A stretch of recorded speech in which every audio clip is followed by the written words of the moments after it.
Hello everyone, मैं हूं DK sir और आपका हमारा यूट्यूब चैनल पर बहुत बहुत स्वागत है। तो पढ़ने वाले हैं अंग्रेजी ग्रामर के पार्ट ऑफ स्पीच के अंतर्गत आने वाले नाउन के बारे में पढ़ेंगे, जिसको हिंदी में बोला जाता है संज्ञा। जैसे कि हम लोग जानते हैं कि अलग अलग क्षेत्रों के अलग अलग वैज्ञानिक होते हैं। जैसे जूलॉजी के क्षेत्र में अध्ययन करने वाले को जूलॉजिस्ट कहते हैं, बायोलॉजी के क्षेत्र में अध्ययन करने वाले को बायोलॉजिस्ट कहते हैं। वैसे ही केमिस्ट्री के क्षेत्र में अध्ययन करने वाले को केमिस्टिस्ट और फिजिक्स के क्षेत्र में अध्ययन करने वाले को फिजिशियन कहा जाता है। वैसे ही भाषा के क्षेत्र में अध्ययन करने वाले को लिंग्विस्ट कहा जाता है। प्रोनाउन है, एडजेक्टिव है, वर्ब है, एडवर्ब है, टेंस है। जितने भी ग्रामर के अंतर्गत आते हैं वे अंग्रेजी के शब्द नहीं है, बल्कि लिंग्विस्ट द्वारा बनाया गया वैज्ञानिक शब्द है। तो आइए हम लोग आज अंग्रेजी ग्रामर के अंतर्गत पार्ट ऑफ स्पीच में से पहला स्पीच नाउन के बारे में पढ़ते हैं। नाउन का मतलब होता है संज्ञा। कहने का मतलब है हमारे आसपास जितने भी चीज़ है, जैसे दरवाज़ा हो गया, चाहे टेबल हो गया, पुस्तक, कापी, जितने भी है वो एक एग्जिस्ट, एक उचित नाम मिला है, तो ये सब नाउन है। मतलब नाम को ही नाउन कहते हैं। आज पढ़ने वाले हैं नाउन, जिसको हिंदी में बोला जाता है संज्ञा बोला जाता है। तो नाम को ही क्या बोला जाता है? संज्ञा बोला जाता है। तो किसी विशेष व्यक्ति, किसी विशेष वस्तु, स्थान या भाव के नाम को क्या बोला जाता है? संज्ञा बोला जाता है। मतलब नाम को ही क्या बोला जाता है? संज्ञा बोला जाता है। तो ये संज्ञा कहने का मतलब नाउन 5 प्रकार के होते हैं। ठीक है, पहला होता है प्रॉपर नाउन, दूसरा होता है कॉमन नाउन, तीसरा होता है कलेक्टिव नाउन, और फोर्थ होता है मटेरियल नाउन, और फिफ्थ होता है एब्स्ट्रैक्ट नाउन। उनमें से हम बारी बारी से आपको समझाने वाले हैं। इस वीडियो पर आप अंत तक बने रहें ताकि आपको ये नाउन आपको अच्छे से समझ में आ जाए। तो इसमें से पहला होता है प्रॉपर नाउन। ठीक है, प्रॉपर नाउन किसे कहा जाता है? तो जब हम किसी व्यक्ति, वस्तु या स्थान को उसके अपने नाम से जानते हैं तो वो नाउन प्रॉपर नाउन कहलाता है। जैसे अब हम सबको एक एग्जैक्ट नाम मिला है, एक उचित नाम मिला है, वैसे ही स्थान को, जैसे ताजमहल हो गया, उसको भी क्या एक उचित स्थान, एक उचित नाम मिला है, तो ये क्या है? एक प्रॉपर नाउन है। उसी प्रकार ये दूसरा वाला है, दूसरे वाले को कॉमन नाउन कहते हैं। जब हम किसी व्यक्ति, वस्तु या स्थान को उसके उचित नाम से न जानकर उसके कैटेगरी से पहचानते हैं, उसे क्या बोला जाता है? कॉमन नाउन बोला जाता है। यहाँ पर जैसे वॉइस हो गया, वॉइस कहने का मतलब एक लड़के को नहीं कहा जाता है, ये पूरे लड़के के जातियों का बोध होता है।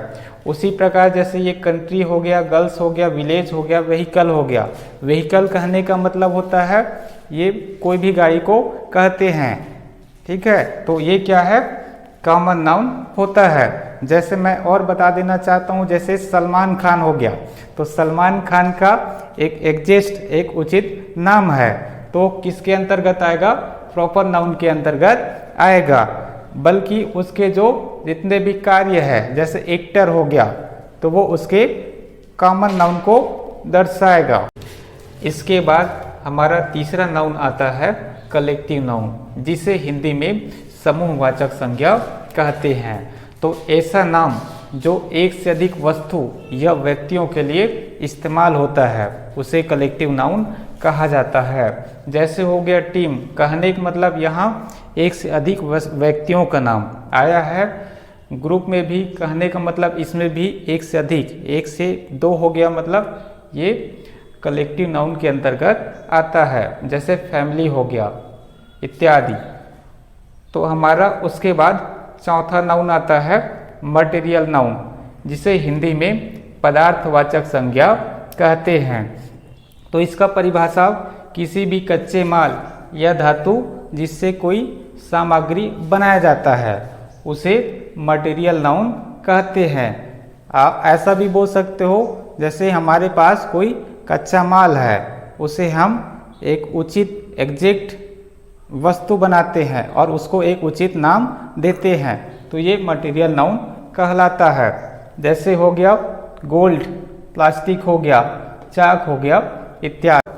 पांचवा और आखिरी वाला नाउन होता है जिसको एब्स्ट्रैक्ट नाउन कहा जाता है, जिसे हिंदी में भाववाचक संज्ञा कहते हैं।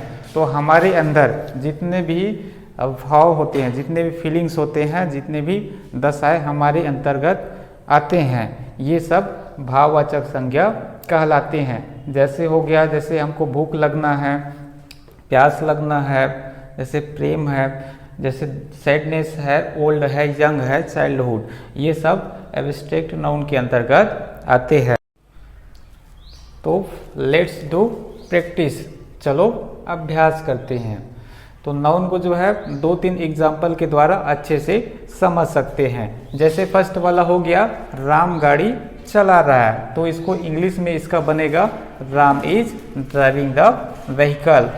तो हम एक एक करके देखते हैं। जैसे राम क्या हो गया, किसी का नाम आया, मतलब ये क्या है, एक नाउन है।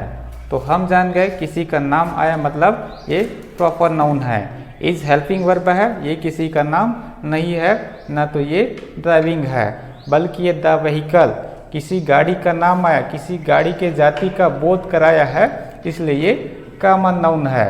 उसी प्रकार दूसरा देखते हैं, टीम मैच जीतेगी, जिसका इंग्लिश में बनेगा team will win the match, जिसमें हम जानते हैं कि टीम कहने का मतलब एक से अधिक व्यक्ति आया है, मतलब ये कौन सा नाउन है, कलेक्टिव नाउन है।